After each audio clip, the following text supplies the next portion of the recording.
Today we're talking to a £10 million washroom suppliers business. They mostly work in the commercial sector, but they very recently bolted on another smaller business that works specifically in the domestic market. They're now at a real point of transition. Do they continue to just focus on the commercial market? Do they do more in the domestic market? Do they go e-commerce? Is there a market? Will people buy their products in an e-commerce way? So many questions and a lot for us to unpack. This is going to be a very interesting conversation. Let's get into it. Welcome to Grow with Evergreen, the podcast designed to help you grow your business by providing practical insights into all things paid media, creative, and digital strategy. Every episode, we help home, garden, and lifestyle brands with their growth challenges by delving into their business, dissecting what they're doing, and defining a digital growth strategy they can take and deploy into their business. Let's get into it. Right, welcome back, beautiful people. Hope you're all doing well. We got a lot to unpack on this one. Right, it's a washroom supplies business, 10 million turnover, no less. And George, who's our guest today, we were just having a chat before we've come on air.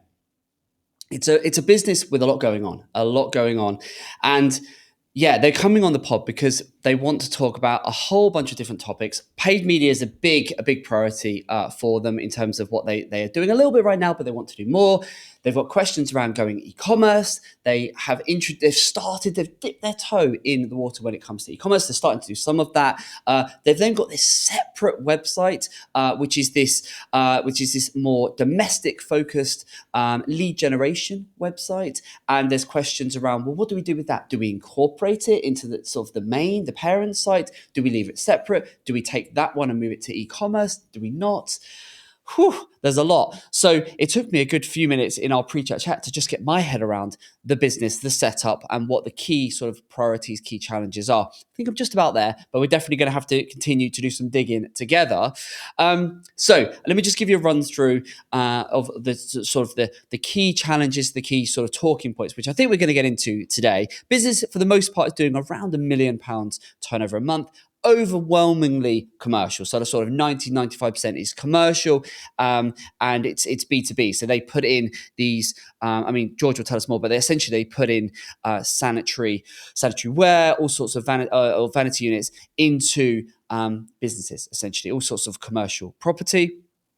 Their key marketing challenges are, well, the first one is understanding how they can best market the sanitary ware and what they sell, not just to the commercial market and do an even better job of that, scaling further, but also when we're thinking about the domestic market. And I think the big recurring theme here is the e-commerce. Can we go e-commerce? Will people buy the product? I think they will. I think they already are, but we're going to have to dig into what they're seeing in their data and what they're using and what they're not using. I think there's going to be some clues in that. Then the big thing is around a new website. So they're busy building a new website at the moment, I believe, and we're just going to look at, because they mentioned the timing of the transition, and that I know from experience, when you move websites, when you change websites, when you go from new to old, or you consolidate or you migrate, that can be a can of worms. So we're going to have to make sure that we give them some tips and pointers, things to be mindful of when it comes to that. And then there's the question around this other brand in terms of what to do with that. So if you want to sort of follow along, by all means, be my guest. The main website is cubiclesystems.co.uk. The smaller site, the lead generation, the more domestic stuff is xivfurniture.com. So those are the two websites we're going to be talking about at the time of airing. By the time, after this conversation, by the time this actually comes out, hey, this might have changed. We might have consolidated. We might not. We'll have to wait and see. And then George has got some other key challenges and questions he wants to go through. They are using Google Ads. We always say, well, which platforms are you using right now? They are using Google Ads, and we're going to get George to explain what they're doing, because they sort of sounds like, for me, they're putting a few quid on a few different areas. Doesn't sound to me like they're investing enough in any one area to draw conclusions, which I think could be part of the problem here. They're only selling a handful of, when it comes to e-commerce, on the main Cubicle Systems website. They're only selling sort of a few grand's worth of stuff right now, and it's mainly the hardware and some sanitary ware. But we've dipped our toe. We haven't gone any further than that. Then George has got some questions around. He wants to talk Pinterest. He wants to talk SEO. I think either. I mean, we'll have to see if Archie will allow us to do it. But this could be a very long Could be episode a long one. if you allow me to go with it. We'll see. We'll see. There's a lot to unpack there. But yes, as you heard, you're probably thinking, Archie, where's Darren? Again? Darren is again. Otherwise, he will be back. He will be back. He's just away for a few days. But so yeah, so Archie's in the background, and you're basically a veteran now, aren't you? I think so. To be honest, I think so. He knows what he's doing now, so he's beautiful. So this is all good. How are you doing, Archie? You good? I'm doing very well, thank you. I'm having a very nice time looking at their website of XIV Furniture. Some very nice vanities. There is some lovely stuff. Very, on there. very There is smart. some lovely stuff. And at the time of recording this, we are just before Christmas. So I said to George, actually, I think by the way of the dates, I think this is probably going to be. He is our last pre-Christmas guest that's going to join us on the pod. What an honour. Well, it isn't quite. He said, I feel honoured. So. Been a wild year, and just actually at this juncture, we'll just say for anyone that's listening, watching, whatever platform you're on, do let us know. I'd love to sort of know. Do ping me a note and just say whether are you a YouTube fan or are you a Spotify? Do you listen on Apple? Love to know that. And just a massive thank you, actually, just at this point, because this is, as I say, the last pod we're going to make. We've done, I don't know how many, we've got dozens now, absolutely dozens. Yeah, we've done a few. And it's just been such fun. I love it. It's one of my favorite things to do is just have guests on the pod and just help them grow their businesses. We've had some amazing guests, all in this sort of the sector, the space we operate in, and they're all coming on with their marketing challenges. And I'm just the quality and the caliber of the guests we've had on, like George today, just fantastic. And I think considering this is year one of doing the pod, I think we've set such a high bar already. Yeah, it's incredible. In terms of the guests and the quality of the conversations we've had. I've just had a quick look to give you a stat. Oh, go for it. We have recorded 35 podcasts. Wow, there you go. 35. Didn't feel like long ago we hit 20, did it? No, it really didn't actually. Yeah, we made a big thing about hitting 20. But because apparently so few,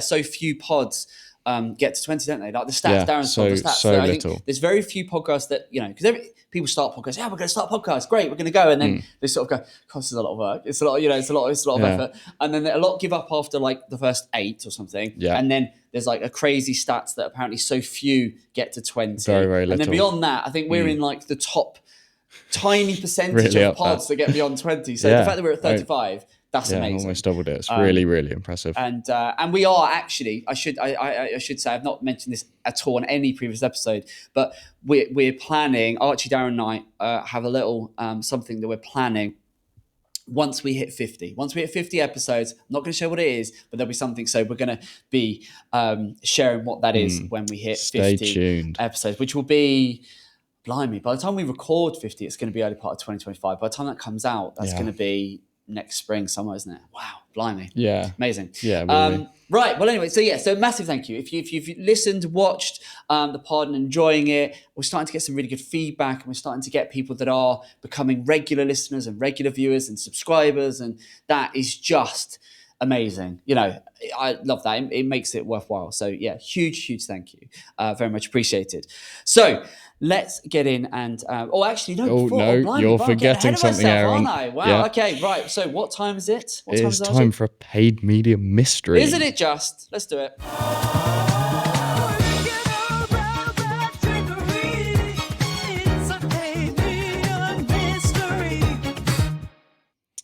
Right. Come on, let's do it. I think we've got quite a good one this week. Okay. How much do you use Instagram, Aaron? Very little. Very little. Nothing about nothing about it. Personally, I mean, we use it obviously in the business. Am I personally on it? No. At all? No, not at all. No, not at all. I kind of, because I'm sort of, where does Aaron finish and the Evergreen start? The lines are completely blurred. Very true. So I'm like, Evergreen, yes, we love it, but personally, no, I haven't got time for that. But yeah, go on. I'll give it a start, whatever the question is. Yeah. The question this week is, how many ads does the average user see per day on Instagram? Oh, it's got to be, okay. Oh, it's got to be quite a lot. I mean, It surprised me, to be honest. Is it? Okay. I'm going to think, let me just think. It's going to be quite a few, because I'm just thinking the average user probably spends what? A day? Is this a day? This is per day. Per day. Yeah. In the UK. In the UK. In the UK. Okay. I love the fact. See, Darren, you're listening in. Archie's, I think he's done 2 or 3 now. Every one of them UK. Boom. No dollars, no, all Darren, I was like, relevant. we're going to do this paid media mystery thing. And I was like, we need to make it UK. We need to make it specific to our audience. Paid media, UK. First two or three. Dollars this, American that. I was like, oh, blimey. Right, okay. Let me think about it. So the average user probably spends, what, an hour or two on LinkedIn? Oh, on LinkedIn. On On Instagram, Instagram a yeah. day. I reckon it's got to be at least an hour or two a day I'd agree with overall. that. And therefore, you probably see, I mean, you can't scroll Instagram without seeing an ad every 5, 6, 7 posts. It's got to be that frequent. See, that's what I thought. I can't. I should stop giving hints. I'm definitely You're giving making me think hints. it's not going to be as high as I'm going to go high, and you're going to tell me it's really low. I don't know. The average user is probably going to see. I'm just thinking how many I see. I don't know. 15? Bang on. No. Bang on. The average user in the UK sees around 15 ads per day while I scrolling think through that's only the Instagram. second one I've ever got. You've got two really precise ones because it was the Google Ads headline. Yeah.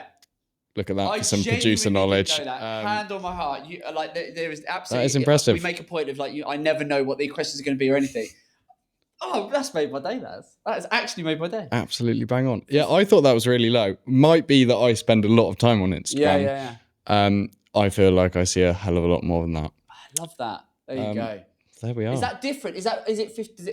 Does it say different ads? Because sometimes you'll see the same ad coming up again. Don't know. Just says 15 ads per day. Yeah. Fascinating. Love that. What a result. That is a result. Great way to end a Friday. Right, let's see if we can make George's day by helping him with this conundrum that is his business. Let's bring him on and let's get into this. Him in. George, are you there, my friend? Hello. There he is. Right, how are we doing? You well? Yeah, doing good, thank you. Thank you for having me on. It's all right, pleasure. Are you in the Christmas spirit yet? Are you, as of the time of recording, Christmas is but 10 days or so away. Are you feeling festive? I've got my red panties on, so definitely. I love that. Have you seen our Christmas ad? Have you seen that? Have you seen it? No, I have not. Unbelievable. I have not. Unbelievable. Right, that's the first thing I'm going to do after this one. I'm going to send you our Christmas ad. It's brilliant. We made an ad. It's been seen. Did you know? We put a few quid to get it out there in front of all of our retargeting audience and so on. That ad's been seen over 100,000 times, Archie. Did you know that? I did not know that. Yeah, over 100,000 times across YouTube, LinkedIn, Meta, all retargeted. Like for the most part, we done some retargeting, a little bit lookalikes. But we created a little, what was it, 90-second ad or something? For Christmas. 90 seconds. It's just come out as the uncut, isn't it? The uncut's just come out actually yesterday. Which is the behind the scenes of how we made it. It's a little ad. We go all around, and it's been seen. I think I spent about.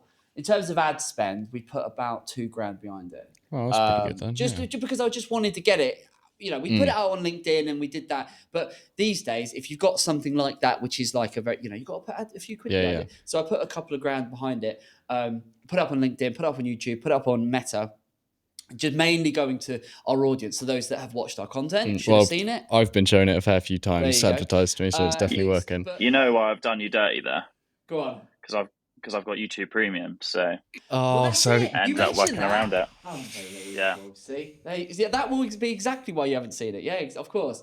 But there you go. So and it's been seen by those that don't have YouTube. YouTube Premium will have seen it, and then up on LinkedIn. But it's good. You have to check it out. Anyway, so do you want to just give us 30 seconds? Your business, sort of over to you. Just give us a sort of top line. Yeah, sure. So I started a bespoke bathroom vanity unit a few years ago, a company selling bespoke bathroom vanity units for domestic clients.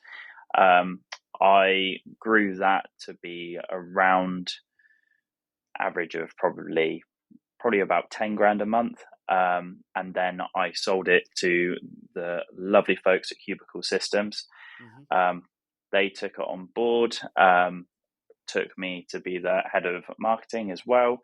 And for the first probably like 6 months, I was way too hands-on with the business, still going out and doing deliveries and things like that, neglecting my role of head of marketing. And now I'm getting to the point where I have questions of what angle to proceed with, which is why I'm on.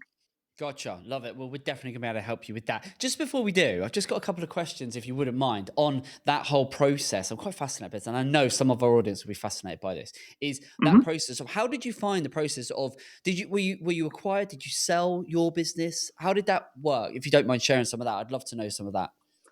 So technically, it was an acqui-hire. So essentially, I I wanted the big job of Hmm. heading their marketing. They wanted the brand, so they gave me a little bit of cash Hmm. and a job. And then there's also a revenue split agreement moving forward to kind of keep me on board and keep me aligned with the business's bigger goals. Love that. What was the time frame, and who approached who? Did you go to them, or did they come to you? So the time frame was so initially, so they'd been trying to get me to join for a little bit, because I'd been doing work with them freelance for a while, and they were watching their marketing costs increase, and they wanted that head of marketing. So they'd kind of instigated a few conversations. Um, then initially, when I joined, we did it as a financial partnership, which essentially means I retained ownership of the brand, but it was essentially acting as if it does today, where all of the revenue goes through the business and whatnot. But I wanted to Yep. keep hold, as in the bigger business, Cubicle Systems. But I Hmm. wanted to keep hold of ownership in case we had a big falling out, and I could then take my brand elsewhere. That didn't happen. Really happy here. So then we went into further conversations about them actually buying the business. Okay, I like that. And how long ago was that? How long has this been a thing?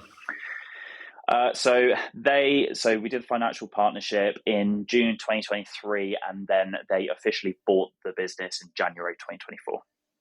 Okay, amazing. Well done you. That's fantastic. What an experience that is to Thank go you. through that. I love that. So right, okay. So did I sort of outline, hopefully my understanding, what I outlined at the top of the pod from the conversation we'd had minutes prior. Sort of was that roughly about right in terms of Yeah, across the two businesses? you did a good job. My the commercial director here will be angry at me if I don't clarify that we are a washroom supplier, which means that we do toilet cubicles and stuff, as opposed to, like, say for example, so like the soap and soap dispensers, which is typically a Good washroom. point. Yes, yes, Yeah, yes. I will sorry, make I had to sure. clarify it. No, no, no, no, no. Thank you. That is very well made. I will make sure that we adjust that for the title of the episode. 10, No 10 stress. washroom suppliers, not supplier. Yeah, Yeah. very good point. So that's fine. So commercial director will be happy now. Tick. Right. Yes. So you've got since you've been on board then with Cubicle Systems, you've got your Hmm. previous business, which is xivfurniture.com. That is a separate Yeah. entity, mostly focused on the domestic market, doing a couple of 100,000 there or thereabouts in terms of turnover, and that was very much lead generation, and you would handhold the customer through that journey with a fairly affluent domestic customer, which your ideal customer avatar. Is that Yeah. correct? Yeah. Okay. Correct. Then Cubicle Systems, mainly commercial business, doing 10 million, and that is the business that you're now the head of marketing at. And you've introduced in your tenure so far, you have bolted on e-commerce, the ability to transact on the website. Albeit through a Shopify sort of iframe, but you can go on the Cubicle Systems website and you can buy, but it's only the hardware, some of the sanitary ware. Is that correct? Yeah, we haven't yet added the sanitary ware. That's one of the things Okay. which I wanted to kind of talk about, because it's Okay. something we're yet to add.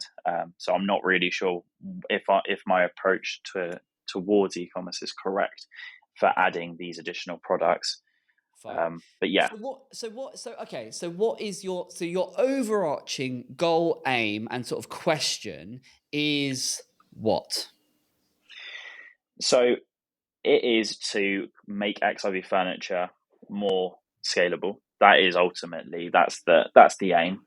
Um, with Cubicle Systems, it's just to grow it within markets that we currently don't penetrate, because obviously Okay. all of it's lead gen and it's salesmen going out on the road and whatnot. Yep.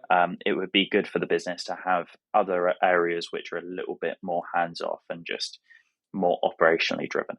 Fine. So we've got XIV, because I want to make sure I really understand this, because then I can give you some things to think about and so on. But so with XIV, you want to grow that towards the domestic market specifically. Yeah, correct. Yeah. And we want to do that with e-commerce as thing, because otherwise you're aware that right now it's lead generation, it's time intensive, you're effectively swapping time for money. You want to see if Correct. you can get the customer to buy the product online via XIV. And by the product, we're talking these vanity units and so on. Yeah, correct. Amazing. Right. And then with Cubicle Systems, that's already going like gangbusters. We just want to keep it going and further scale that up, and, and then also look at that with e-com or not.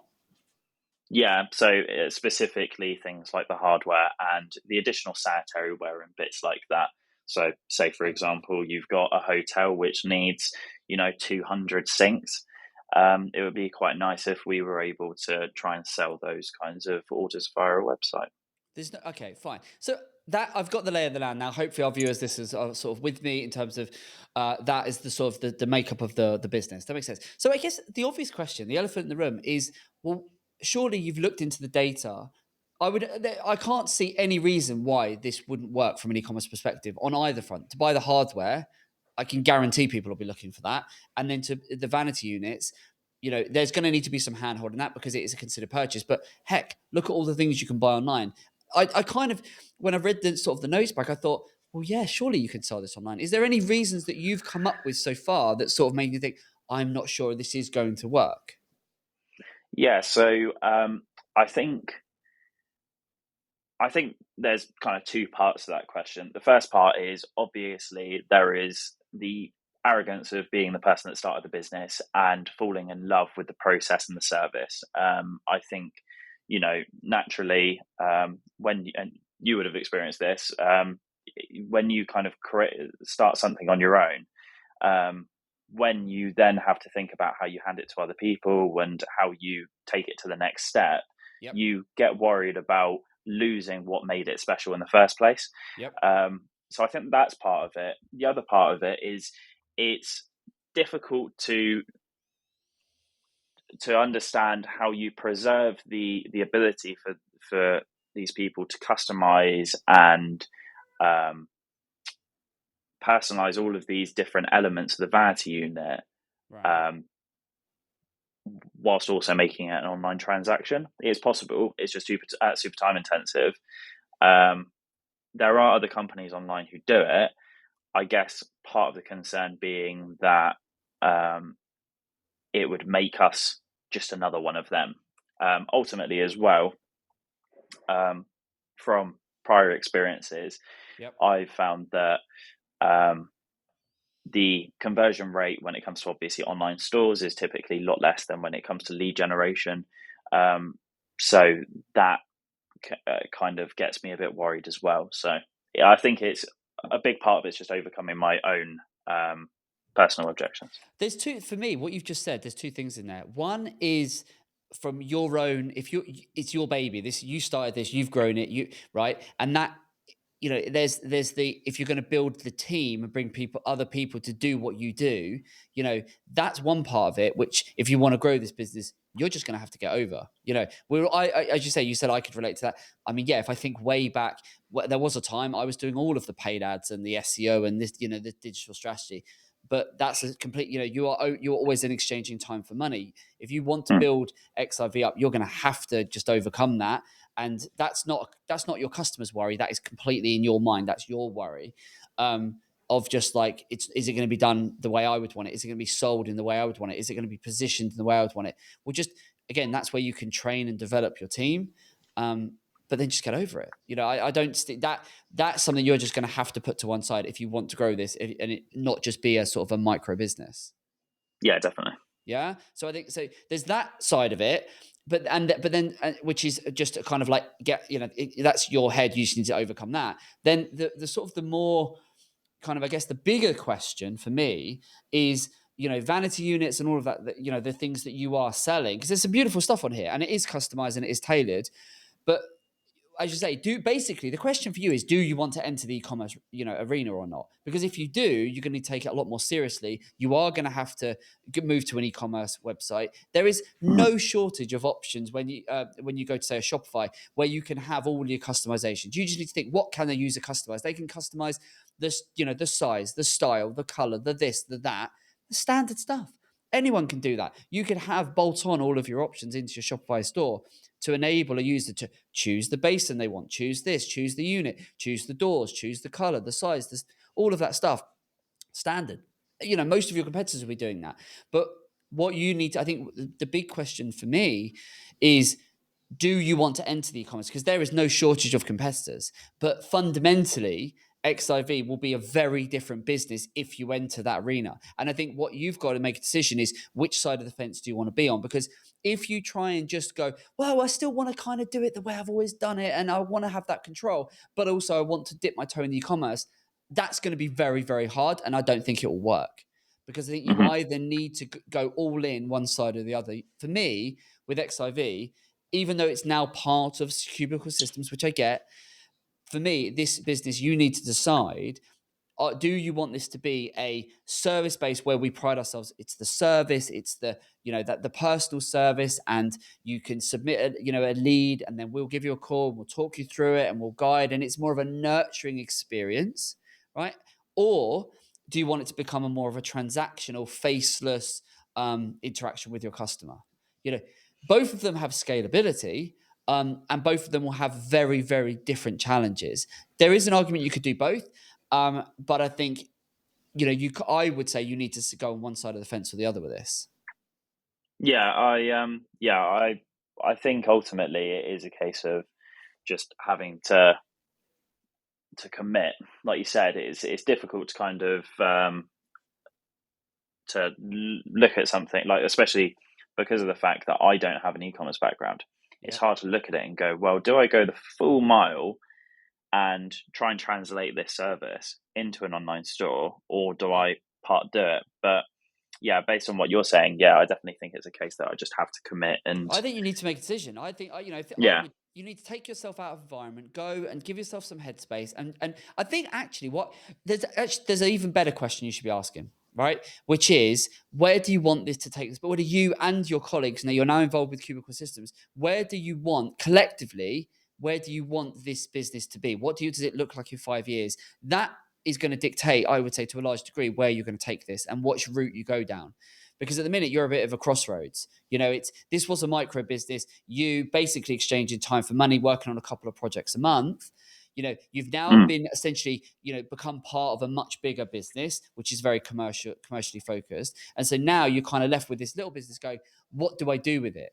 And I think for me, looking at it, it's you and your colleagues need to sit down and go, right, what is the end game with this business? Do we want it to be a £1 million business, or do we want it to be another £5 million business, or a 10 million? What's the end game of what you're wanting to turn this into? And how do we want it to work? Do we want it to have, more, men in vans out seeing the customer on the phone, talking to them, guiding them through that process? Or do we want to invest in, because you're going to have to invest, do you want to invest in a Shopify website with all the bells and whistles to turn it into a transactional website where you're not going to have the same level of, customer facing time? You're not going to need it, because all of the questions that you're currently asking on the phone and that you're currently guiding and hand holding through, you would embed all of that into the website. So it would do the job for you. Yeah, definitely. I think the thing is as well, like you said, I think at the moment we're kind of half foot in, half foot out. On the website at the moment, I use a pretty neat type form, which guides people 90% through the process anyway. I think it's just a case of, because part of me in my head was like, oh, what I could do is I could just do the type form, make it so that it is able to give people images of their vanity once they've made all their decisions, and then if they like it, then they can essentially get hit with a Shopify checkout window or Square checkout window or whatever. What would be the point of that?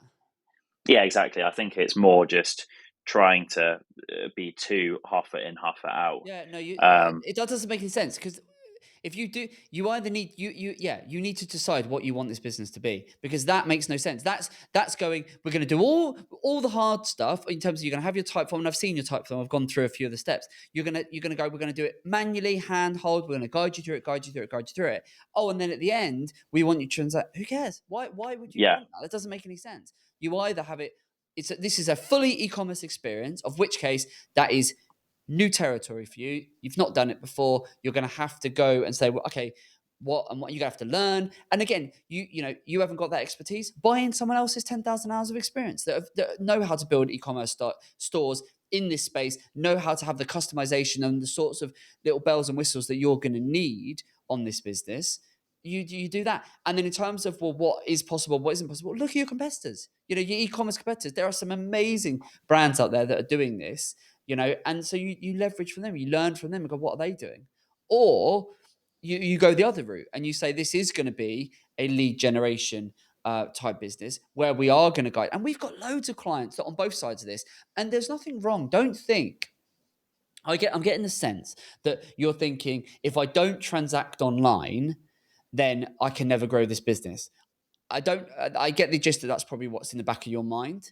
And that is not the case. You can grow this as an e-commerce. It will be hard. I mean, none of this is easy, but you can go down the e-commerce route. There, you could definitely 100% grow this business without it being e-commerce. E-commerce, does not need to be e-commerce. What you'd need to do if you want to do lead generation is you just need to build out the website. You need to yeah, better document and explain, this is the process we guide you through, and you make a point of, we're not e-commerce, we are customer facing, we want to speak to you, we want to guide you through the journey, we want to, and then you build out the website and you do a better job of explaining that, of showing case studies, of explaining, visually explaining the journey. We've got clients that, for example, they will do very similar to you. They'll sell, one client comes to mind particularly, and we work with a client that sells high-end luxury tables. Yeah, you cannot buy their tables online, right? But this product, yeah, for me, your business is very similar to theirs, in as much as they're a lot bigger, but in terms of the process they take a customer through, you could this is basically what you would need to do. So they have their website, they run lots of ads to it, etc., etc. And what they have is they have people that can express an interest in buying the product. And they actually use a price list as a way of expressing interest. So you can download their price list. Yeah. So, and then what they do, once they download the prices, they will have an email sequence that will guide and educate that person through, okay, this is what and why and how. And they're at the end of a phone. And they have all these touch points with the customer so that the customer can get to know the brand, get to see the products, get to look at what they like and what they don't. They can get to understand how they can customize it, because every one of the products that our client makes is bespoke, is customized to exactly their specification, exactly what they want. And the price point, is significant. And they take the customer on a journey. And that journey, that consideration phase, could be over weeks or even months. And it works a yeah, treat. You can't buy that product online. And they've done similar to you. They showcase the product, they get someone into their ecosystem, and then they guide them through it, and they take them through, and they have multiple different types of interactions. That's all you need to do with this. yeah. I think what makes it appealing at the moment, I think, is the fact that obviously it is different to the competitors. I think rather than me trying to completely rethink the system to e-commerce, I do think that potentially it's just a case of doing the full commit and thinking, okay, how do we best explain this product to our customers, and how do we make it so that the process is as nice as possible. To me, that makes sense, because you sound far Yeah. more confident and comfortable with what you've done, and you like that way of working. You tell me if I'm wrong, but it sounds to me that you like guiding the customer. You like that sort of time with the customer and sort of walking them through, and the education piece, right? You like that, yeah? Oh, I love it. Then you're answering your own question. Then Yeah. e-commerce is not for you, because e-commerce it's a new scary thing. You've not done it before. The learning curve will be huge. The investment you're going to have to make will be significant, right? And you don't need to do that, but I think you're thinking you need to go e-commerce. And there's so many people that we're watching this back thinking that the only way to grow their business is to go e-commerce. It's not the case. Just do a better job of marketing this business, because whilst there will be lots of people that will want to just buy the product online. I know what I want. I know the color. I know the size, the type. I want to buy that. Fine. If that's not your target customer wants, if they want the service, if they want, how many websites online can you buy tables from, right? And large tables, Yeah, bespoke tables, right? And yet our client still does very, very well by selling really beautiful tables, like really, bespoke sort of one-off stuff. Amazing. Because he knows his target customer. And then we do all of his marketing, all his paid media, and we get his product, his brand in front of his target customer. So for me, it's your business, it's your choice. But from what you've said to me, from what I have known from the last sort of half hour or so talking to you, I'm like, it's a no-brainer for me to be putting e-commerce to bed, and I would be focusing on, right, let me just do a better job of explaining what XIV Furniture is about, who we are as a brand, what we do, what we love, the process we love to take a customer through. And if you do that, and then you go to market, you do your paid media, you get yourself out there, you start marketing the brand, you will pull opportunities towards you, because people will go, yeah, I don't just want to go online and go into Google Shopping, but actually I want that. So I want to be able to customize it and have an extra this or a different type of that or whatever they want. yeah. I think the thing is, when I took a step back from being super hands on the business, the lead generation is great. Like, it's like we get a really good response. It's the process of when someone gets in touch and refining that experience, I think, that needs to potentially be be revisited, because the lead gen side of things and getting people to get in touch, that's good. But I think, like you said, I think just multiple touch points need to be implemented, so that like, for example, after they begin designing their unit, making it so that it automatically sends them an email with a nice little informal introduction, so that That's they just can.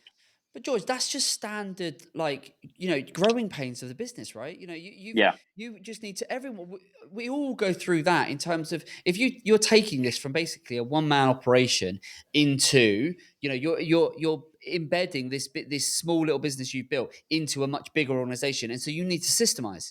You need to process. But and that will make it more scalable infinitely, because you'll go, this is how I've done things. This is how we do things. This is the process. We just write it down. Take yourself out of environment. Write down the process. Take the time to write down, what is it that you do that makes you special? What is it that your customers love about your journey, your process, your systems?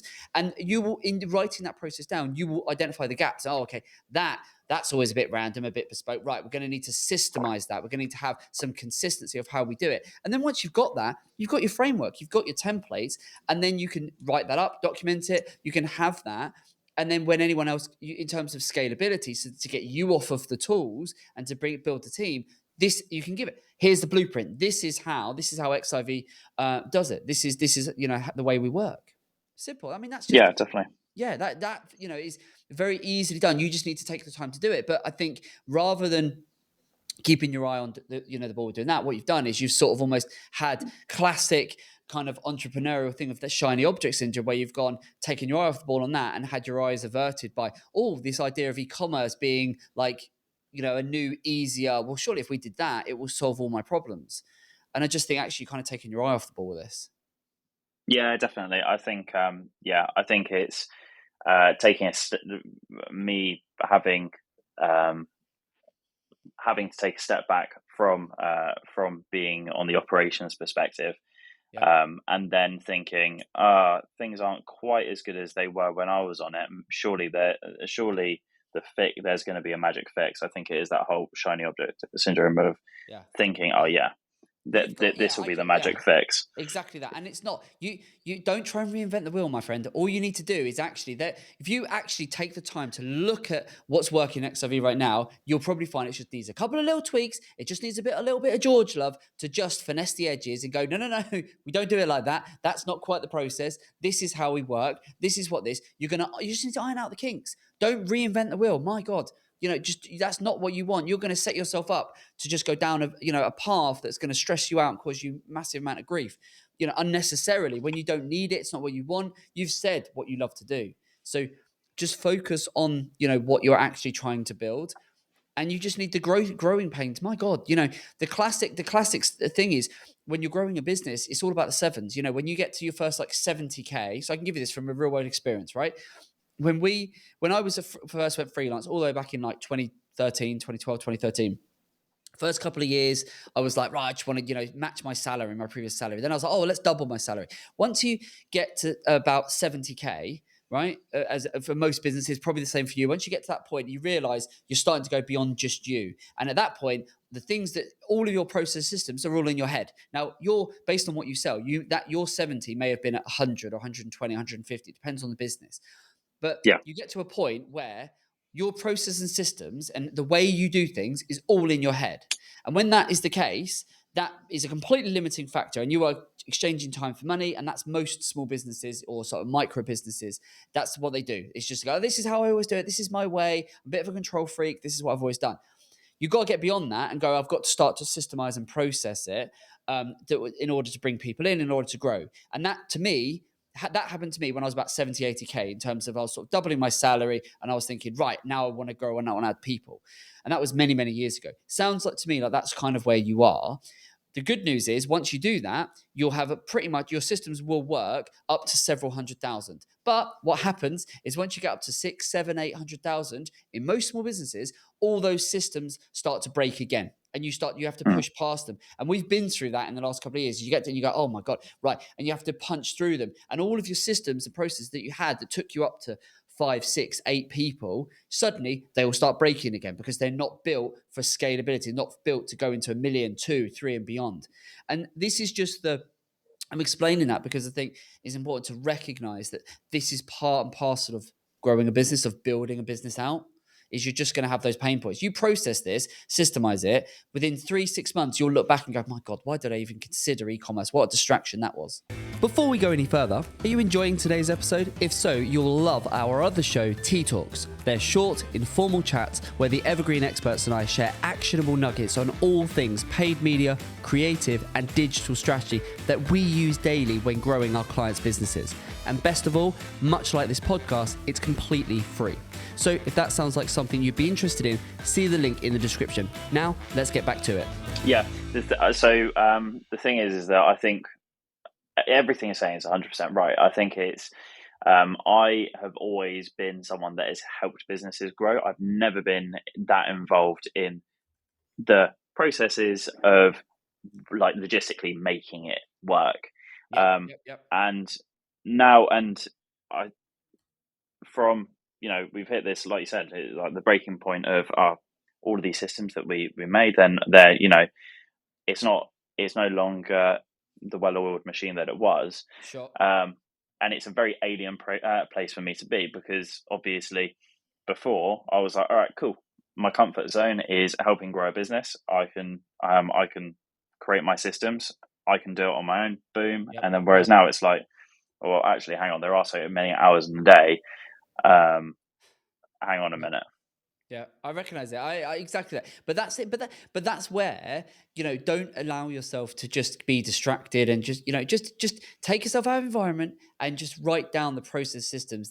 When it was at its best, how did it work? Well, it's very simple. You do that exercise, you will feel infinitely better, because I can guarantee, because you haven't done that, it feels like it probably feels like everything's breaking. And oh my God, this just doesn't work. And we go into panic mode. It's just, it's not going to work. Right. I can't. And it feels 10 times worse than it actually is. If you were to actually sit and write down and just go, right, let me think about it, you will find it needs a couple of little tweaks and then you're off and you're set. And there'll just be, I can pretty much guarantee there'll only be, a very few things that actually, once you sort them out, you'll then be off to the races. Oh yeah. Yeah. Yeah. Sorry. The funny thing is that you saying about it being panic mode. Yeah. Um, you're like, it got to the point obviously where I was like, all right, cool. I need to take a bit of a step back. Um, Obviously you've got the panicking of you as a small business when you're growing stuff, because obviously I did the agency stuff, Yeah. so Sure. I know that bit.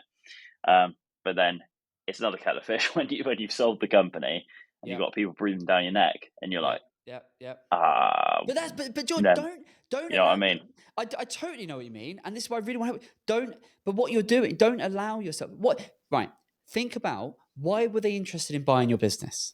Right? They're interested Yeah, in buying your business because they saw what you were doing. They went, "We like that." And this is a £10 million business has essentially gone.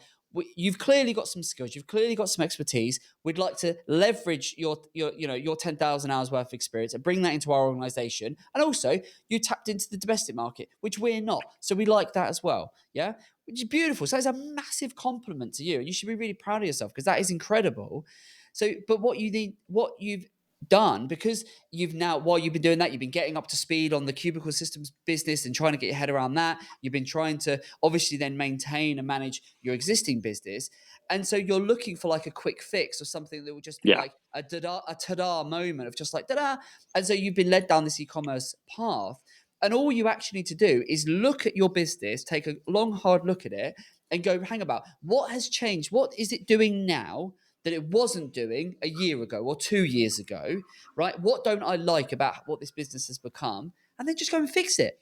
You just go and just focus in on that. I don't like that bit because I can guarantee most of what you're probably still doing, you will actually, when you properly look at it, you'll go, yeah, that I'm happy with that. I'm happy with that. Or I might make a quick little tweak there, but there might be a couple of fundamental bits where you go, yeah, I need to change that. I need to change that. But it won't be anything like as bad as you're thinking.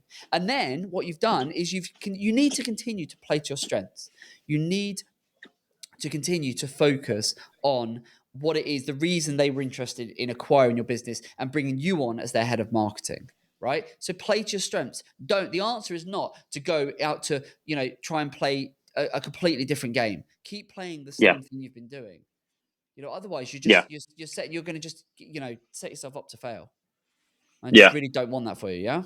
So I think just do that. What I'd be doing if I were, as I said, is if I was you, is I'd take myself out of environment. I would map out what is XIV end to end. What is that customer experience?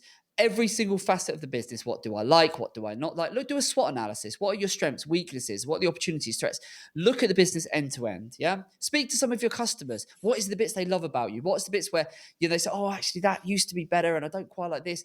Identify your pain points. Look back at what your customers are saying on emails. Read those email chains. Get under the skin of any areas that aren't quite working as you want them to or as your customers want them to. And then you iron out the kinks. And then from there, what you can then do is, by all means, when you've got XIV clearer in terms of that, plan of action, then look at Cubicle Systems very separately, because obviously, that's now part of your role as well. You need to look at that, and from that perspective, think about the marketing and if you want to sell the hardware, that makes all the sense in the world to do that because there will be a market for it. And then for that, what you're going to need to do is just leverage the data. Look at Google Search Console, delve into your ad accounts and look at what you're currently doing, what's working and what's not. Just take a more methodical approach to it. I think just take the time, take a breath, take a very methodical approach and look at the two businesses for what they are. I would actually, if this was me, I would actually get a bit of paper. I would draw a line down the middle and I would put XRV on one side, I'd put Cubicle Systems on the other, and I would list what do each of these businesses do. And on XRV, it's a lead gen business. What do I need to do? Sort out the processes and make yourself a 90-day plan of the 2 or 3 things, must do things that you need to do for XIV, right? And then do the same for Cubicle Systems. You don't need to. Cubicle Systems is a business.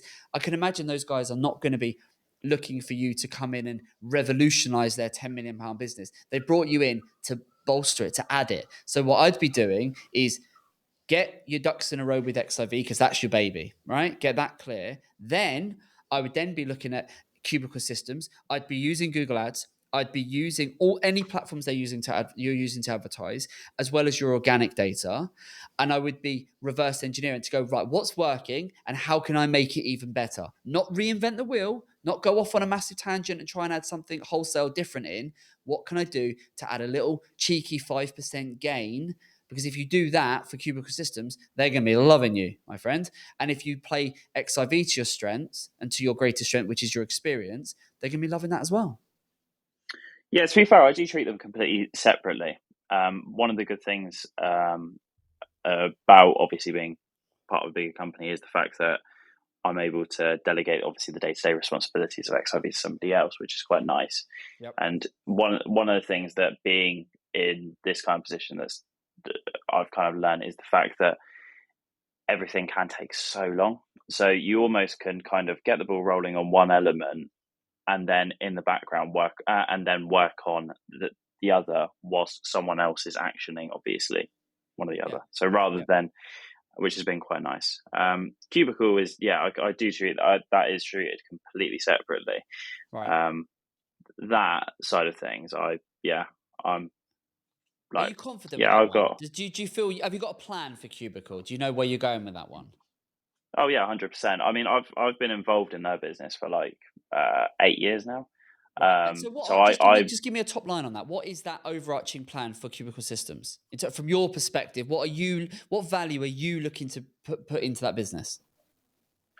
So for us, essentially, it's growing, dealing direct with the customers, and giving the customers additional resources so that they purchase more products, and giving the sales guys more leads so that they can go and talk to more customers. Is essentially that is the game plan. B2B customers, commercial customers. B2B, yeah, Fine. exactly that. From a practical perspective, how are you doing that?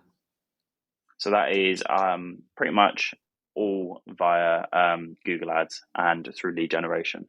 Fine. And how much are you spending on Google Ads for Cubicle Systems towards a commercial audience? So probably, it averages out to be about 4K a month, I think. About 4K a month. Okay. And do you know what are you tracking as a conversion? Is it a lead? What is your goal within your campaigns? Yeah, we track a lead, but I also track the return on ad spend and whatnot. Fine. Okay. But the return on ad spend that would be e-commerce, right? In terms of the hardware sales. No. That's both as the leads that come through the website for the services for like toilet cubicles and So not you're tracking e-commerce. it like true end. You're tracking leads end to end in terms of how many conversions you get, right the way through to how many people ultimately placed an order. Yes, sir. Amazing. Well, that's great. I mean, that's good. So you've got your data true. You've got a true end to end sort of cycle. You can see the full sort of customer journey, full loop. Yeah. Yeah, I can see the full lifetime of the customer. Amazing. Right. Well, that's great. So the question is then, why are we only spending 4K a month on ads? Indeed.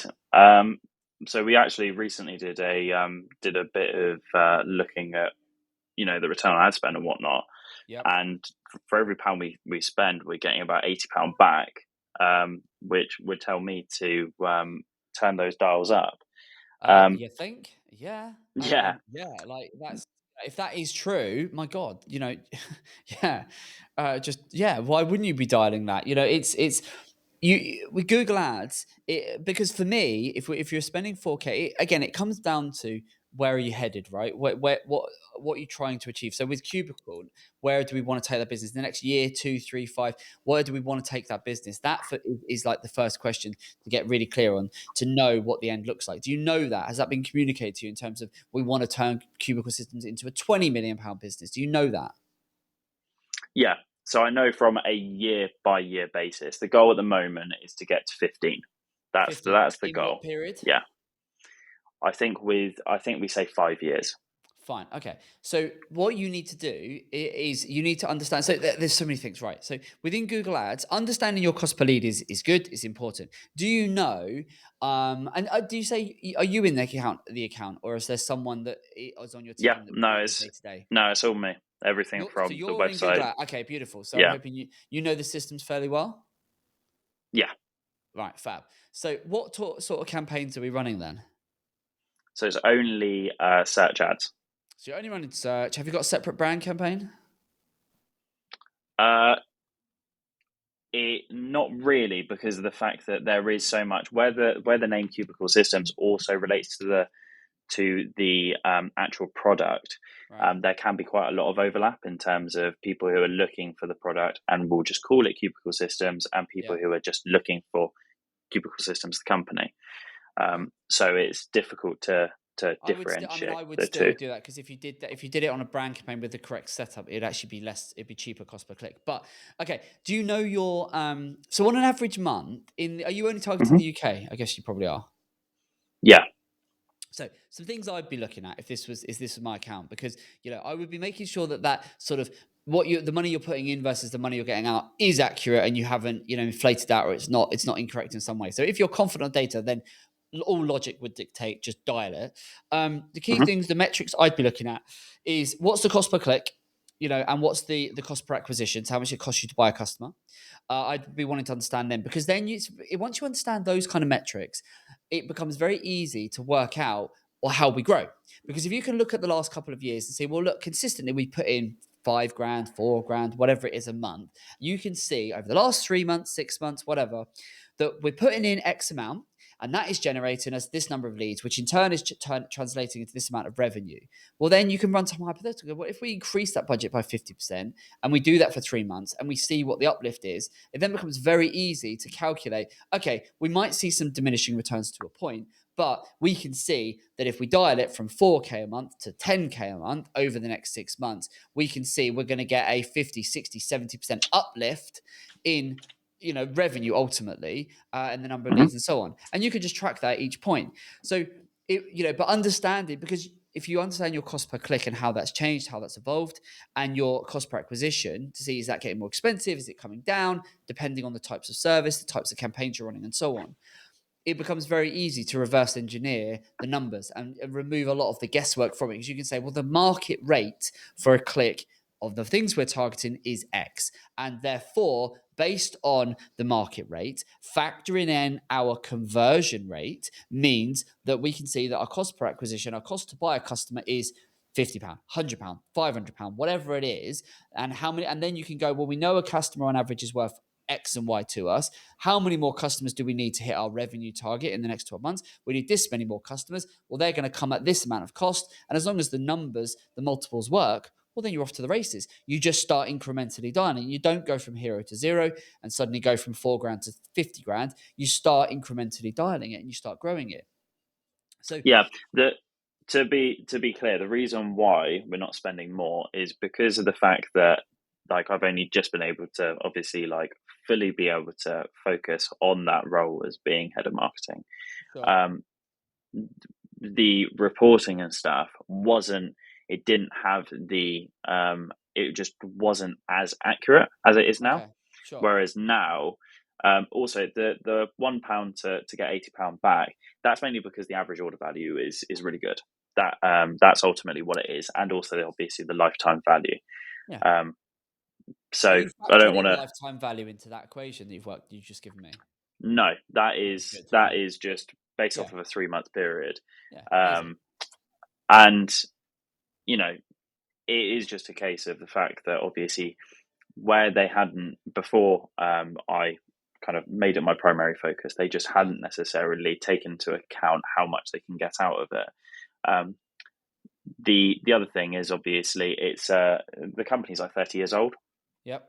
so the idea of doing a decent amount of ad spend is a little bit alien Yeah. Yeah. to I the get that. I company. get that.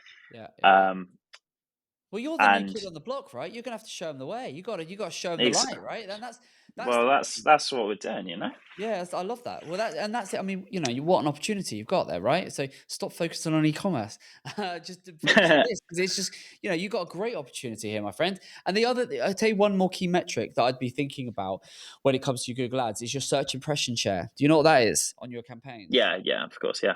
Yeah. So that I'd be keeping an eye on that, because if you look at your clicks, your impressions, and your search impression rate, and then how often you're appearing at the top and what you're losing due to rank and this, that, and the other, those additional columns, which for anyone watching, you're not sure what they are. If you go into Google Ads, and you go to filter columns, you can choose by default. What you see is just the standard sort of options: cost per click and the cost and your return and so on. There's all sorts of other goodies hidden, but if you just go into filter, you can look at those and you can enable them, and it will tell you some very interesting stuff. And I would say the most informative stuff in Google is not there by default. You just need to enable it. It's all there. It's just hidden. You need to just make sure you can see it. It becomes a treasure trove of data. And search impression share and what's lost due to rank and all of those sort of similar things. That's really good because what you want to understand is the size of the market. How many people at any one time are looking for these products? And for Yeah. me, I'd be looking at your data in terms of the search impression share within the data you're actively targeting. How often do you pull off a search terms report from Google Ads? Do you do that regularly? I regularly look through search terms. I am Yeah. my one of my wonderful skills is the fact that I am happy to look through thousands of search terms to do with toilet cubicles, which is pretty great. Love And that. yeah, Not everyone the could say you that. But yeah, search terms yeah is gonna be gold. Do you look in Google Search Console much? Do you analyze that performance data? yeah I do find less value in Search Console. I Interesting. think simply because with Google Ads, with the search terms that I'm able to see via that, um, I'll see things which potentially we haven't even necessarily even considered, or Yeah, things which absolutely. That's the whole point. yeah. Whereas with Search Console, quite often it's stuff which obviously is too close to what we're already kind of is already in the game plan, and it ends up being a little bit of a Yeah, but it's backpatting still exercise for me. it's still good data to mine. That might be the Yeah. case, but you should be leveraging both. You should be using both to you should be using your search terms and your keyword data to inform your organic strategy. You should be using your GSC data to just double check that what you're bidding on, that you're not missing any little golden nuggets when it comes to your paid ads. In the same way as you should be pulling your search terms and overlaying that onto your search keywords to make sure that you are going after the best stuff. So yeah, that's an absolute no-brainer in terms of going after or building that stuff out. Because if you're, I mean, do you know off the top of your head your search impression share? Like, where does that sit? Is that quite high? Is it quite Yeah, low? I've got it in front of me. So Pull it up for the last 6 months. Just don't give me last like a six month's worth of months. data. Just last 6 months or year to date. Just give me a decent chunk of data, and I just want to understand from a campaign by campaign what is your search. Are you in the 20s, the 30s, the 40s? We'll just see because I just Okay, think this. so ooh, I've got some hyper specific ones on here, but I'm gonna give the overview Yeah, because I just give think me the that's top probably line more for the campaign realistic. for the Twenty campaign as a percent, whole. 20%. Okay. 20%. Yeah. So if that's the case, and the terms you're bidding on, are they on phrase or exact or? So I've got a couple of broad matches, Okay. but most of them are exact or phrase. Okay, fine. Are your broad in different ad groups from your phrase and exact? Because they should be. They 1 second. Let me just double check. They should be. It's something you can tell, but they should be. You don't really you phrase and exact in the same ad group, fine. You don't need to go out to sort of spread everything out, but So broad, ideally not. I've got so one of the ones where I've got the broad, I ended up pulling a bunch of exact matches out of the search terms, Okay. which ended up obviously which ended up landing in that ad group.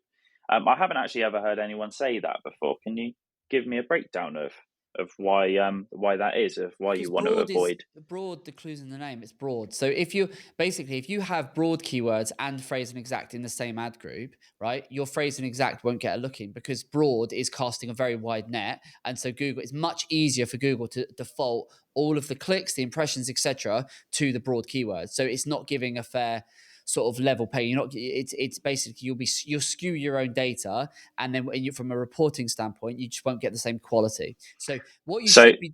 Sorry, go on now. so when so what you're saying? You're saying that the budget essentially ends up being allocated to the broad, getting the broad ends up getting prioritized in terms of budget over the exact match if they're in the same ad group. It's not so much the budget, because the budget's going to be set at the campaign level, but it's the keyword, Yeah, just the volume of keywords that you'll get in will be attributed mostly towards the broad terms. yeah. Just because obviously when I look at the ad group, Yeah. obviously I've got the data for the exact match there, Right. um, which I can then obviously kind of go through with a bit of hair comb by Right. going into their individual search terms. And the broad I kind of ends up being its own separate thing, but they're still, the reason why they end up in the same one is because of the fact that there is an overlap of what service they're advertising. Yeah, no, that's fine. So So no, look, let me. So the way you should be setting this up is yeah, you've got the product, right, or the service, whatever it is you're targeting. So that's fine. And within, you've got a campaign. However, I don't know. I've not seen your account, so I don't know how you've structured it. But from an ad group perspective, you should have an ad group. You can have two ad groups targeting the same thing: one on phrase, one on broad, and one on phrase and exact, one on broad. But what you also need to remember, and that's fine, because there will be some crossover, yes, but you don't mind that, because one is quite tight. Phrase and exact, you're saying, I know what people are looking for. It's quite tight. Broad, you're going, I want to sweep up everything else. Yeah, and it's yeah, casting a wider net. But you've got to remember the reason why you should be running broad.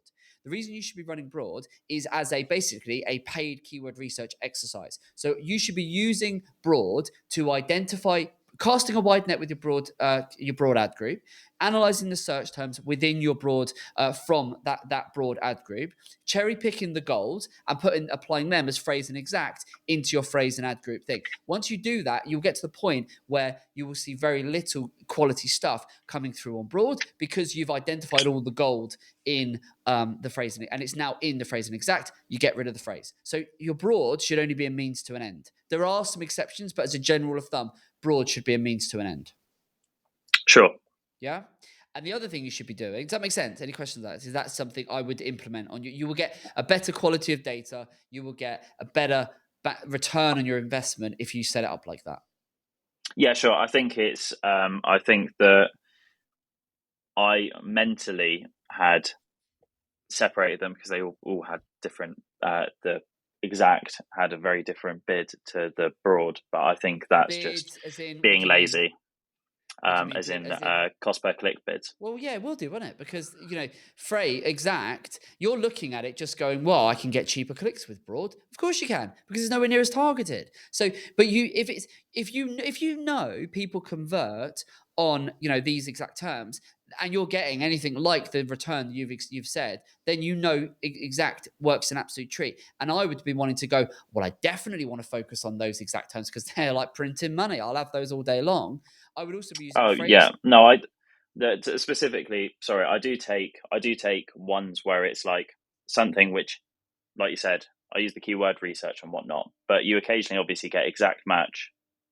You get something which is a broad term, as in on the literal, separate Sure, sure, sure, to sure. within Google Ads. Yep. So it will be a broad general term, Right. which I'll have that as exact match within that broad ad group. So like for example, toilet cubicles near me. That's Yep. one which is that is a broad term from a business Okay. perspective, Yep. but it ended up landing within that broad targeted ad group because of the fact that it was taken out of the search terms. It's hard for me to understand exactly, but just to be clear, it doesn't matter if the term itself is broad, as in forget the phrase, the actual match term, but if in terms of the term is like this is a fairly broad brush term, that's not what we're talking about. What we're talking about is the match type. Yeah, so the Yeah, of match course, yeah. type you should have broad match type over here, and you should have phrase and exact over here. And once a term proves itself to be relevant, get clicks, and ideally conversions, then you pick it up and you move it into phrase and exact. You say, I want more people that do this. I want more people that search for this because you've proven the concept. So hopefully that's clear. The other thing that you should be doing, I don't know if you're doing, are you running any DSA? No. Right, you definitely should be running dynamic search ads on this. So again, another type of ad group, I would definitely be running dynamic search because this Oh, is sorry. No, I have trialed it.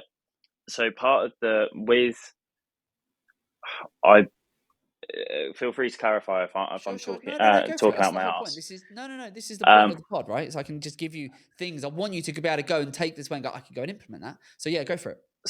so one of the issues that I've had with the more automated um, Google Ads items is that essentially, because it's such a niche industry, Yeah. the issue that you end up having is that when you try and it's the same with if you try like Performance Max within this industry and things like Yep. that, um, it tries to go, it naturally gravitates towards things which have more searches, which Yep. tend to be domestic. Yep. So obviously the problem is that you can end up spending your whole budget on terms which Yep. actually don't have any relevance to the And do you business. know how you solve this problem? Go on, When sir. I, so when it's dynamic, so what you do, you run dynamic for specific products, specific services, that those just pages very specifically, not the whole website, and then you Mm-hmm. couple it with really really good negative keywords. So because and the point of a dynamic search ad in something like this is that what you want to be doing is you want to basically look, I know the keywords, I'm bidding on them, I'm going after phrase exact, I'm using broad as a little bit of a wider net to just capture some additional data. But even outside of that, not the problem, but the reality of all of that is you are having to essentially second guess what the customer is searching for. Now, 15% of all searches in the UK on Google every day have never been searched before in the history of Google. That is a stat. You can Google it, right? Which is an incredible stat. And the reality of that means there are so many people that are going to be looking for the product, the service, they've got the problem, they don't know what the solution is, or they're not sure, that you are not going to capture if by second guessing the data. So what you do is you identify your key products, your key services, the pages with the highest conversion rate, and then you focus in on those. You run DSA and you say, hey, Google, I'm going to give you the autonomy to use this page to basically say, show this page if you feel this product, this service, this page, if it's relevant to what the person is searching for. I'm not going to try and second guess the keyword because I'm saying I don't know. And what you do is you say, but I need to make damn sure that you don't waste my budget. You don't go off on a tangent. Therefore, I'm going to like blockade you with so many negatives that is going to avoid all the stuff that I know is irrelevant. And so you're giving Google autonomy, but with parameters. And again, you're running this with a relatively small budget. You need to give it enough so it doesn't shackle the CPCs, but you give it enough so that again, it becomes another form of keyword exploration. It becomes another way of you mining and identifying keywords. And the point of both DSA in the way I've described and broad in the way I've described is for you to find the gold on how people ultimately will then go, this is what's working. And then those terms get put into phrase and exact, and you dial it up in terms of the spend that you're putting into those campaigns. Sweet. Got it. Yeah. That is how you set this thing up. And implement that, and you're going to look like the blue-eyed boy when it comes to, the guys in Cubicle Systems. That's how you attack this one. And then we've discussed with the XIV. So hopefully that's useful as well. It's your choice, but I think just focus on making that better and play into your strengths on that. Right. I think we're coming to time, but I just want to look for if there's anything else on your, you asked a couple of questions. One was, how do I feel about Pinterest? I think it's great. Very visual, probably the most visual platform on the market. Can be hugely powerful. Am I going to sit here and say, do it, don't do it? No, I'm going to say experiment with it.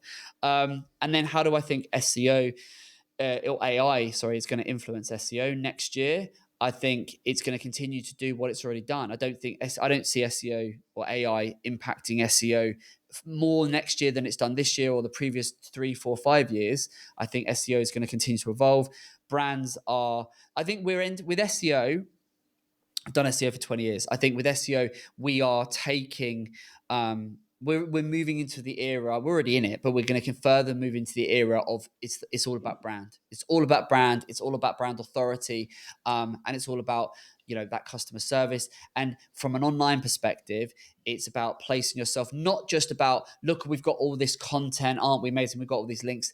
Who cares? No one cares. It's about what do we stand for as a brand when you scratch beneath the surface? Who are we? What are we famous for? What do we do? I think that for me, I liken it to any brand falls into two camps. If you are a business that transacts purely online, if you're an e-commerce business, then I think the way you SEO your website, the way you improve your SEO, and the way you should approach your SEO is you should be thinking, right, what do we want to be known for, and who do we want to be known to? So it's what this is what we do, and this is who we do it for. Yeah, that's the way you approach SEO. If you are a business that operates locally and you have a specific target demographic, say, well, we only operate within a 10-mile or of our showroom, of our store, then it becomes, this is what we do or what we sell, the product, the service, this is what we do, and this is where we do it. So it's what we do and who we do it for, if you're online only, if you're e-commerce, or it's what we do and it's this is where we do it. And you put that as the center, and you say, how do we reinforce that we are the authority, we are the go-to, we are the experts for what we do and and our target customer, who we do it for, or what we do and where we do it. And that, if you keep that as the core, that will influence all of the stuff you will do. Because when it comes to content, you will think, how can I genuinely inform the local customer or our target market? When it comes to links, you will stop thinking about, oh, I need to go and buy these links and do all this crap that no one's interested in. You'll start thinking, well, forget Google exists. The links that are going to matter to my business, well, they're the links that are going to come from the local press. They're the links that are going to come from the publications, the websites, the articles that I know my target customer are interested in. So, George, for you, when it comes to SEO, don't worry about the next shiny thing of what's AI going to do and how's it going to impact. I would be, for your XIV business, I would be, because you're going to operate that within a set area, I would be focusing on building out the website, nailing the process, the systems, and then really reinforcing with case studies and examples and hand holding and walkthroughs. This is what we do, and this is where we do it. Yeah, we do it in this area, and we're the authority. We are the experts. We are the go-to kiddies for what we do. For Cubicle Systems, you focus in on this is what we do. Yeah, this is what we're experts at. This is our track record. You do a good job of showcasing all of that. And this is who we do it for, a commercial audience, a B2B audience. That's how you SEO it. And you don't worry about what AI is going to do, because what AI is going to do, AI is going to do. You nor I can influence it. We just got to ride that thing and continue riding it, because it's not a new thing. Is that useful? Oh, yeah. There you go. Get on my high horse about it. But look, hopefully you've enjoyed. Has the pod been useful? Has it given you some sort of food for thought? Oh, yeah, definitely. Definitely. Man. I think Well, it's given a bit more conviction of what direction to go on, because it gives an outside perspective. good stuff. Well, look, I hope you've enjoyed it. Any questions, afterwards, just feel free to ping me. But thank you for being on, my friend. It's been good fun. Aaron, you've avoided my big question. Oh, go on. Sorry, what is it? No, have I? We're running for time, but go on. What is Yeah. your big question? Big question is, do you have any companies within the space? What? That is in my own companies. Yeah. No, not yet. But I am working on something for 2025. So I'm not sharing what. But no, I am. I've spent years marketing everyone else's businesses, and so it's a big watch this space. Yeah, watch this space. That's exactly the position that I was in when I did XIV. I was like, I've spent the last 5 years helping other small businesses. Yeah. Why not have a go? Why not have a go at implementing all the things that I tell everyone's so good? Exactly, and I'll be honest. For me, I am working on something at the moment, but the reason I'm doing it is actually because I love working for the. One of the things I love about what I get to do is I get to work with lots of different businesses, and I love that because I love to be able to delve into lots of different businesses, lots of different products. And so, would I want to ever, just do my own thing? No, because frankly, I'd get bored. I know I would. I like the fact that I could speak to you, and then I'll speak to someone else, and I'll be speaking to a client. I love that variety. But as you say, I am very aware that as a business, we are sitting on the most incredible amount of resource and expertise and experience that we could, with the right product and the right route to market, of which I know, we could have some fun. So yeah, it's a big. How many times do you look through those search terms and you see a product which is very similar to what a customer does, and you think to yourself, I'm just going to put that one in my pocket? I mean, that happens, doesn't it? It does. You can't help yourself. But for me, it's you do look for it, but we've always had a thing where the client comes first, and so for me, if any of my clients watching this, you don't need to worry. We would never tread on anyone's toes. But yeah, I've got a few ideas. I've got a few ideas. Whether or not I'll get around to it, but the thing is, my problem is I have an idea like that. I think, yeah, that'd be good, but then I get so carried away working on the clients and helping the clients with all their stuff, and I get really excited about them because what my job is, right? My job outside of doing the pods and all the content that we create, my job is basically I'm a digital marketing business consultant for all of our clients. I'm not in the weeds doing all of their stuff, their ads, and I'm not doing that. I'm not doing the creative. But what I am doing is I'm then acting as a business consultant, advising them on digital strategy, on what to do, where to do it, how and when, where, all of that good stuff. And that's the bit that I love to do, because I could just delve in and then I go, right, go and implement these things over the next couple of months and then come back to me. And the fact that I get to do that across our entire portfolio means I'm basically just like a kid in a toy shop. It's great. How many companies do you get to interact with each month? Excluding the pod, obviously. 25. In terms of if you're talking about our portfolio of clients. Yeah, I got to 20 and I started ripping my hair out. But that's probably because you were doing everything before them, were you? Everything just seems way too generous. But it was, I was handling obviously the website and then the ads and whatnot. We stick in our lane, in terms of we're not developers, we're not doing organic socials, we're not doing this. So we stick in our lane. And crucially, my friend, I long since got over the idea of needing to be a control freak and get in front of everything. So now I have a whole team of things. So I'm not involved on most of the stuff we do. I have an awareness of it, but I get to go in and do, for me, what is this? I've got teams like, the creatives love to be creative. The paid media team love to do the paid search and the paid media stuff. We've got two different departments, paid search, paid social. So they love that. For me, I like to have an awareness and get in. I like to have my geek off every now and again.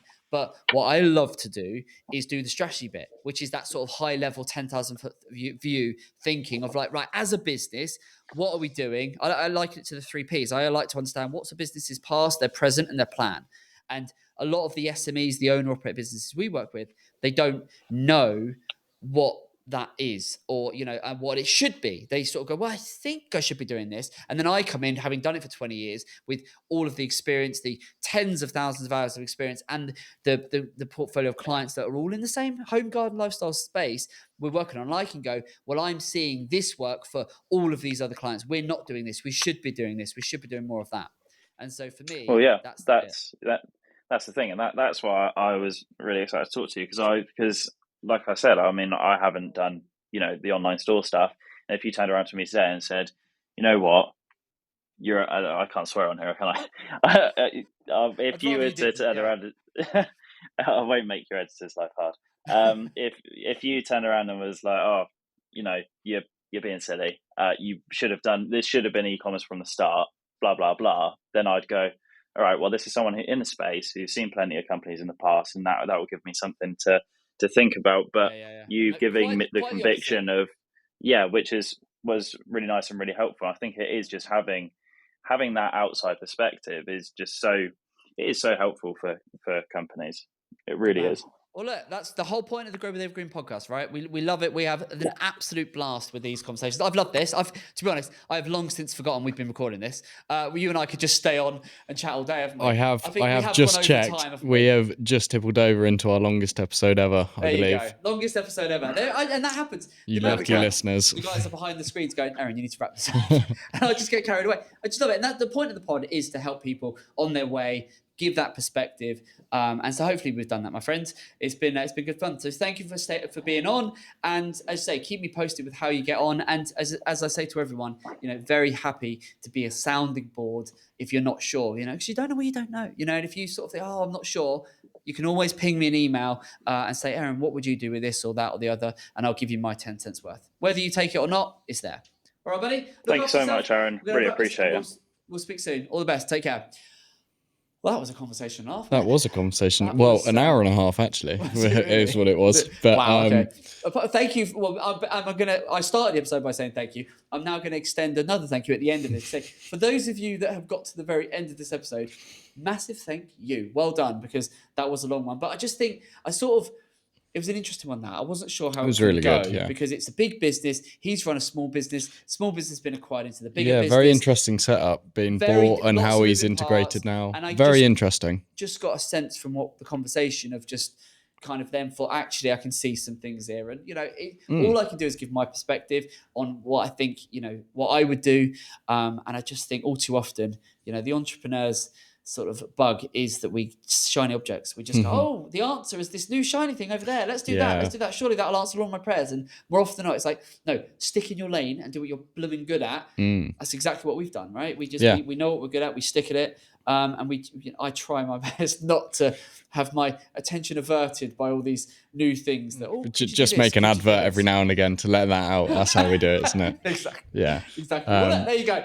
Thank you again. Massive thank you for joining us. That is the longest one we've done and the last one of 2024. So for everyone that has listened, watched, engaged with our content this year, massive thank you. I love you lot, and I will see you in 2025. Or when this comes out, it's going to be long since 25. What's he talking about? It's been 25 for 2 or 3 months. Anyway, we'll see you next one. Take care.